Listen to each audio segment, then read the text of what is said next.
Olá pessoal, sejam muito bem-vindos ao nosso curso Investimentos Saudáveis.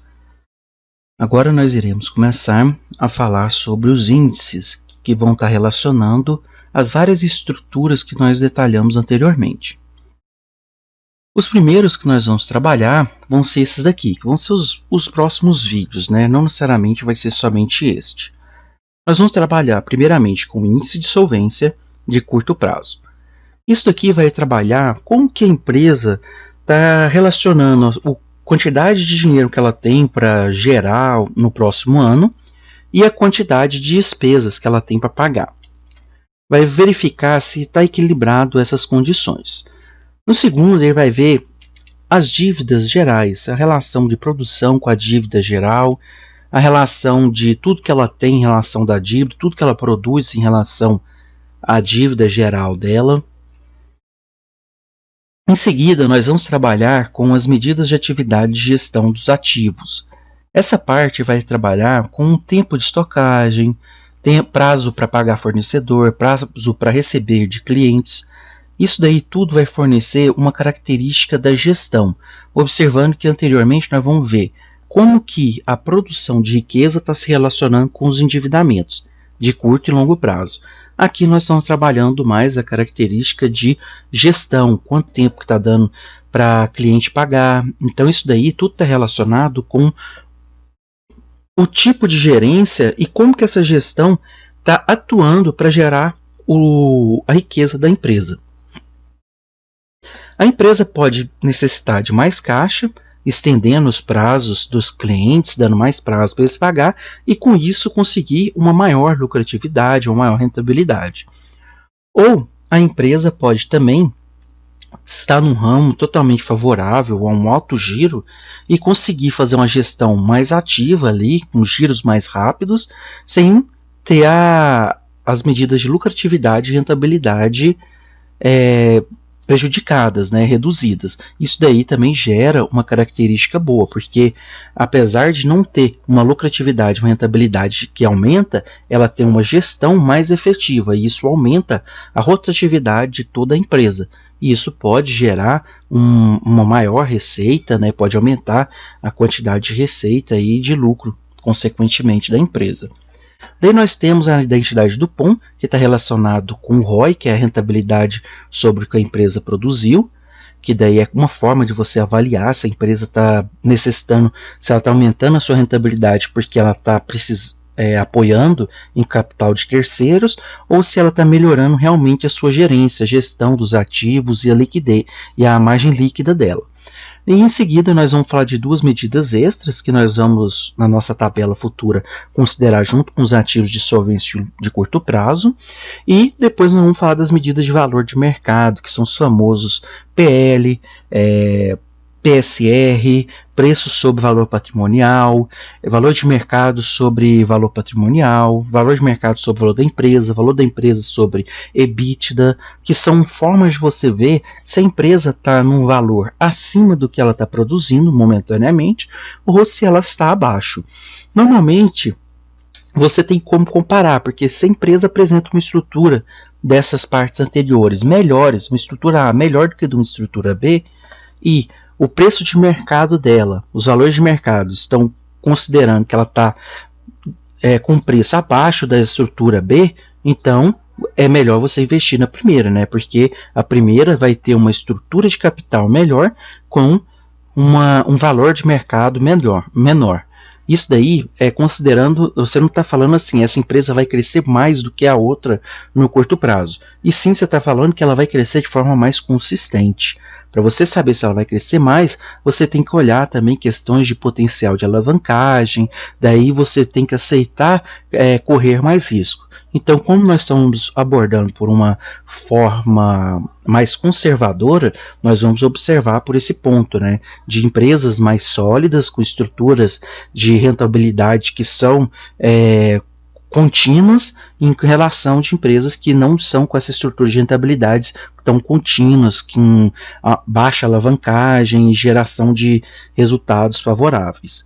Daí então, se a pessoa quiser usar esses mesmos resultados para procurar empresas de turnaround, empresas que possivelmente vão passar por um processo de dificuldades financeiras no futuro, para ir acompanhando e começar a investir nela após verificar uma possibilidade de melhora dessa estrutura de capital da empresa, pode também. Daí são abordagens diferentes para o mesmo tipo de análise. Aqui eu vou ensinar a parte mais geral e que cada um pode seguir a sua forma de análise dos ativos futura. Então vamos começar com o índice de solvência, vai ser esse primeiro vídeo. Os próximos vão estar para cada um tópico daquele. Primeiro, isso vai falar sobre as informações de liquidez da empresa de curto prazo. Ou seja, nós vamos associar as contas de curto prazo com os ativos e passivos circulantes, certo? Porque os ativos e passivos circulantes no balanço patrimonial é relacionado com a parte de cima, né, que vai até um ano. É tudo que você pode gerar de receita nesse próximo ano e tudo que você tem que pagar nesse próximo ano, considerando que a empresa paga para hoje. Certo? Então isso daí em cima dessa foto estática, como que estaria a empresa hoje? Daí fazendo uma análise horizontal, que nós vamos ver na nossa tabela, você consegue ver se essa empresa tende a melhorar essas características ou tende a piorar com o tempo. Daí então você tem uma análise estática que você consegue ver uma característica temporal da empresa. Nesse sentido, os principais pontos a serem observados é índice de caixa, liquidez imediata e liquidez corrente, sendo que a liquidez corrente é a parte mais abrangente, considera mais características. A liquidez imediata, ou liquidez seca, né, ela vai ser um pouco mais restritiva. Ela considera ativos circulantes sem a necessidade de vender o seu estoque. E índice de caixa vai ser o mais restritivo de todos. Ele está considerando ali se o que a empresa tem de caixa equivalente de caixa consegue pagar todas as despesas que tem com fornecedores, empréstimos, quantos por cento que tem dessas características. Em seguida, nós temos então, começando a liquidez corrente, que mede a capacidade da empresa pagar suas obrigações de curto prazo, ou seja, ativo circulante ou passivo circulante. Nesse sentido, a parte de cima é interessante que dê um resultado maior, né? Então, se a liquidez corrente for menor do que 1, a empresa pode apresentar problemas de liquidez. Por quê? Porque o ativo circulante vai ser menor do que o passivo circulante, ou seja, ela deve mais do que ela vai receber nesse próximo ano. Então, isso levaria uma empresa a ter uma necessidade de girar mais o estoque dela, porque ela tem que gerar muita receita para conseguir pagar esses passivos do próximo ano. Então isso daí você já teria isso em 10, se ela tiver valor menor do que 1. A liquidez corrente está muito associada ao giro de estoque da empresa, né, igual eu acabei de falar. Regra, quanto mais previsíveis os fluxos de caixa de uma empresa, menor a liquidez aceitável. Por quê? Porque a liquidez é o quanto que ela tem de ativo para poder gerar uma receita. Se a empresa tem um caixa que oscila muito, se ela tem receitas que oscilam muito, então ela necessariamente tem que ter uma liquidez corrente maior. Por quê? Porque ela vai precisar, assim, não sabe o período futuro se ela vai ter aquela mesma receita ou não. Então, com essa liquidez maior, ela tem mais caixa e, lógico, ela vai conseguir gerar mais receita. Então, para conseguir mais receita, não, ela vai conseguir ter mais caixa para suprir qualquer necessidade futura que não esteja sendo esperada. Então, oscila mais as características de receita da empresa, fluxo de caixa, daí então você precisa de ter uma liquidez corrente maior. No geral, é pedido que tenha 2. Em setores de indústria, em torno de 1,5, varejo em torno de 1. Sempre sendo bom, estando um pouquinho acima de 1. Mas em 1 seria o aceitável, por ter um consumo mais caracterizado por um fluxo de caixa previsível. Daí então seria mais ou menos isso, sendo que no geral a gente pede aí de 2 a 1,5 para manter um equilíbrio considerando o cenário geral.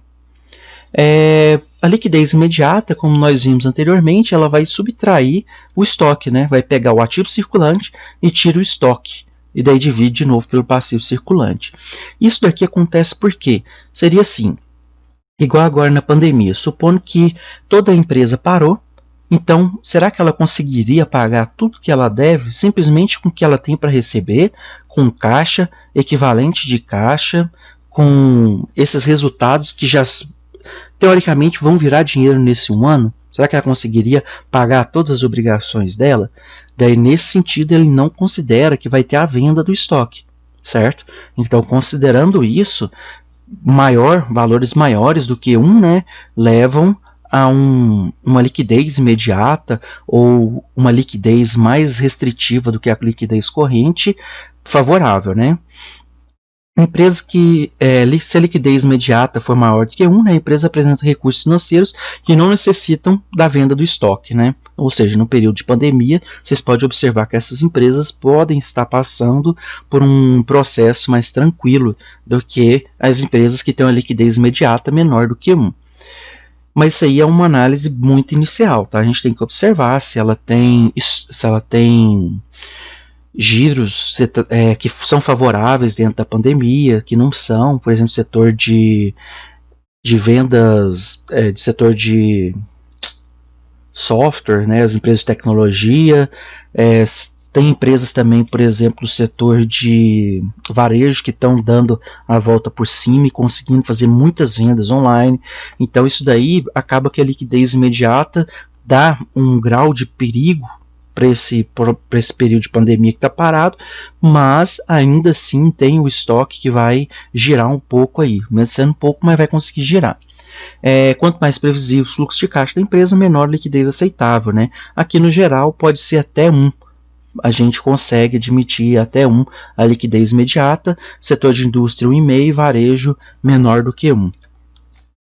Índice de caixa. Índice de caixa é muito bacana, né? Porque ele considera somente caixa equivalente de caixa dividido por tudo que a empresa deve. Então isso aqui é o mais restritivo. Seria assim, vamos supor que ninguém que está devendo a empresa pague, a gente na empresa não venda nenhuma mercadoria, e será que nesse um ano só com caixa a gente consegue pagar quanto do passivo?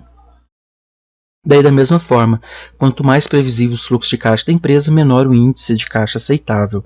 Daí, então, você vai pegar isso daí e verificar também se sua empresa está no ramo que tem um fluxo de caixa mais previsível ou menos. Isso daí vai afetar. Mas como você vai abordar sempre dentro do mesmo setor, então, se você for exigente com fluxo de caixa em qualquer uma das empresas, seguindo a mesma regra, a mesma metodologia, isso daí não vai alterar muito. Então, como você vai estar sempre analisando dentro do mesmo setor, você não vai encontrar problemas dentro dessas análises e comparações de liquidez.